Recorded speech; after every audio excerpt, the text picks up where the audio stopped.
Bonjour à tous. Aujourd'hui, nous allons parler de Mariam Bawardi, en religion Sœur Marie de Jésus crucifié, née le 5 janvier 1846 à Abelin, en Haute-Galilée, décédée le 26 août 1878 à Bethléem.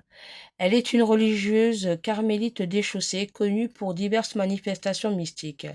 La définition de la nationalité de Mariam Bawardi est difficile à indiquer, car elle a vécu dans l'Empire ottoman, aujourd'hui disparu, qui regroupait en son sein diverses populations et nationalités. Aujourd'hui, le village natal de Mariam, Abelin, fait partie de l'État d'Israël. L'origine libanaise de ses parents la fait parfois qualifier de libanaise, alors que son lieu géographique de naissance lui fait attribuer une origine palestinienne. Le Saint-Siège la considère comme palestinienne. Elle est béatifiée en 1983 par Jean-Paul II. Sa canonisation a eu lieu le 17 mai 2015. Elle est liturgiquement commémorée le 26 août, mais aussi le 25 ou le 30 août suivant les pays. Durant sa jeunesse, la famille Bawardi, de rite melkite et d'origine libanaise, voit ses 12 garçons mourir en bas âge. Les parents décident de faire un pèlerinage de 170 km jusqu'à Bethléem pour prier Dieu de leur accorder une fille par l'intercession de la Vierge Marie. Cette fille naît 9 mois plus tard, le 5 janvier 1846. On lui donne le nom de Marie, Mariam. Elle est baptisée et confirmée suivant le rite grec melkite catholique. L'année d'après, un garçon, Boulos, vient agrandir la famille. Ses parents meurent à quelques jours d'intervalle quand elle a 3 ans. Mariam et son frère sont séparés et ne se reverront plus. Elle est recueillie par un oncle paternel tandis que son frère Boulos est recueilli chez une tante maternelle. À l'âge de 8 ans, elle fait sa première communion. Puis, peu de temps après, son oncle, et elle-même avec toute sa famille, part s'installer à Alexandrie. À l'âge de 13 ans, son oncle veut la marier. Elle refuse car elle se sent appelée à consacrer sa vie à Dieu. Elle s'enfuit.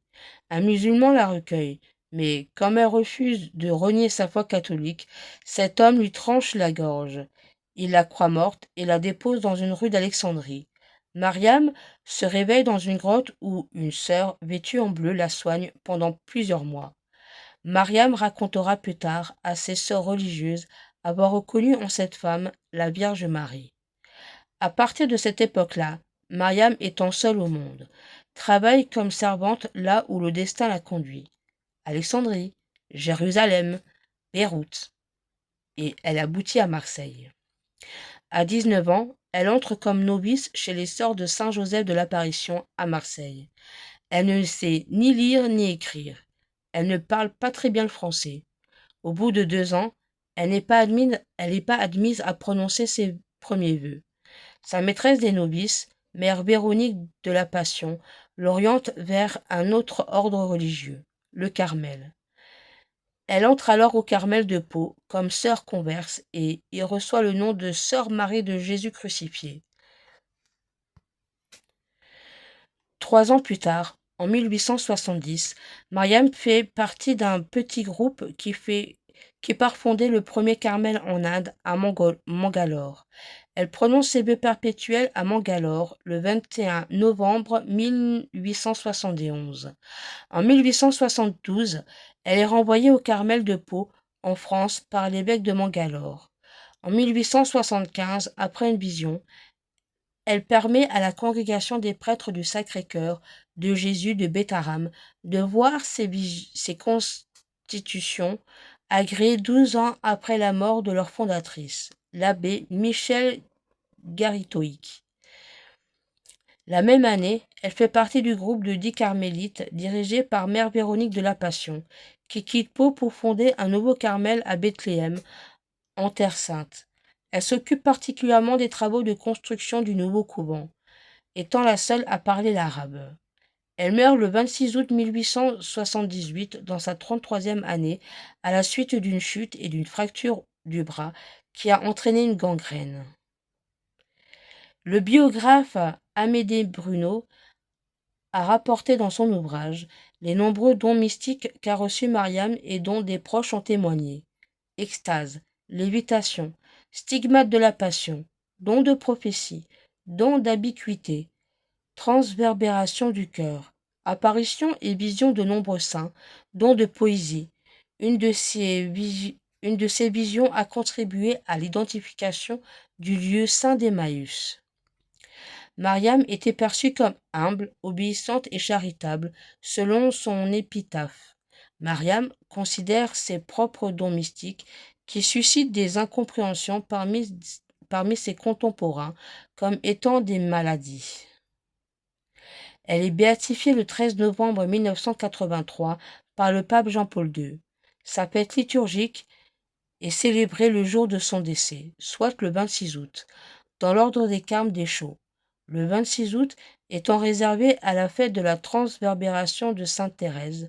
La mémoire de Marie de Jésus crucifié est célébrée le 25 août, sauf en France, car le 25 est la fête de Saint Louis. En France, la fête de Mariam est donc exceptionnellement célébrée le 30 août, pour respecter les ordres de priorité liturgique. Dans l'ordre du Carmel, sa fête est célébrée avec rang de mémoire facultatif. Le 6 décembre 2014, le pape François a reconnu un miracle obtenu par l'intercession de la bienheureuse Mariam Bawardi, ce qui permet sa canonisation. Elle a été canonisée le 17 mai 2015 en présence de Mahmoud Abbas, président de l'État de Palestine. Et maintenant, voici quelques citations de Sainte Marie de Jésus crucifié. La première citation. Où est la charité? Dieu est aussi. Si vous pensez à faire le bien pour votre frère, Dieu pensera à vous. Si vous faites un trou pour votre frère, vous y tomberez. Il sera pour vous.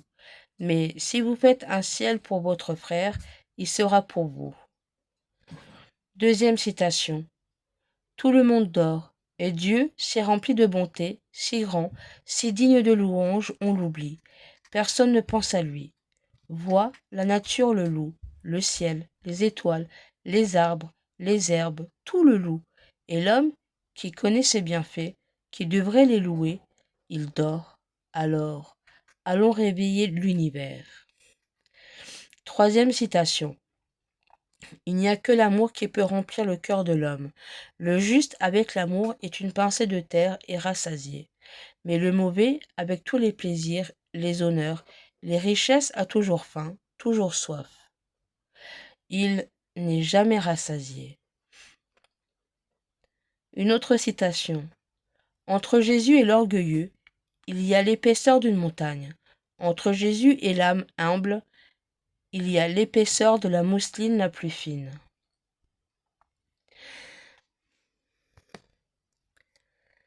Terminons par une prière au Saint-Esprit de Sainte Marie de Jésus crucifié. Au nom du Père, du Fils et du Saint-Esprit. Amen. Saint-Esprit, inspirez-moi. Amour de Dieu, consumez-moi. Au vrai chemin, conduisez-moi. Marie, ma mère, regardez-moi. Avec Jésus, bénissez-moi. De tout mal, de toute illusion, de tout danger, préservez-moi. Amen. Au nom du Père, du Fils et du Saint-Esprit. Amen.